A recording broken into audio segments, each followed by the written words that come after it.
We have pediatric urologist Dr. Salvitti here to talk about a condition that can affect babies. It's called congenital hydronephrosis, and she's also going to discuss how you can treat that. I think first things first, what is this condition?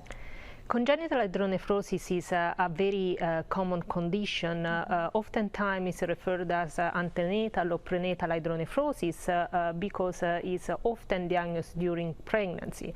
Okay. During routine ultrasound and during pregnancy, there is noticed eventually an hydronephrosis affecting the fetus, the baby in the womb. And so you can develop it while you're pregnant, but the good news is a doctor can find that during an ultrasound, you were saying? Correct. Okay. Oftentimes during this routine ultrasound to check on the general anatomy of the baby, they can see that there is a dilation of the urinary tract. The kidneys of the baby, they can look swollen. Okay. It can affect one kidney or it can affect both of the kidneys of the baby. Okay, and so is it like a urine buildup that's causing that swelling? The reason of hydronephrosis can be different. Can be just a transient dilation of the urinary tract, or can be due to an obstructive uropathy, means that there is an obstruction, the urine flow a certain level of the urinary tract, or can be due to a non-obstructive condition, like for example vesicourethral reflux. And the obstructive condition, they can be different, can be an obstruction at the level of the uretero-pelvic junction obstruction tract, that is where basically the kidney meet the ureter, or can be an obstruction more distal, closer to the bladder, or in other tract of the urinary system. Okay, so I know with certain conditions when a woman is with child, and in order to treat it, you know, you have to in the pregnancy with birth per se, like if you have preeclampsia.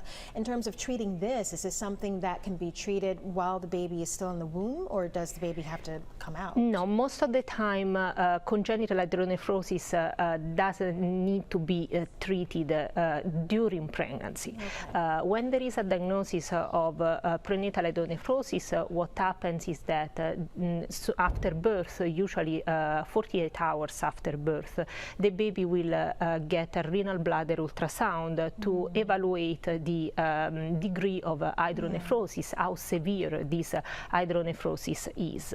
And based on this ultrasound, we'll decide if other imaging studies are needed, or eventually antibiotic prophylaxis to prevent UTIs.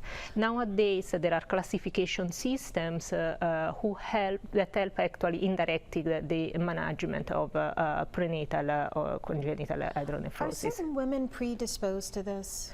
No, not really. There is not really a predisposition. There is some genetics in urological malformation that can actually occur in family, yes. Okay. All right, well, just all the more reason why when you're pregnant to make sure you're having those weekly visits on time. Yeah, of course, it's very important. All right, well, thank you for stopping by and discussing this.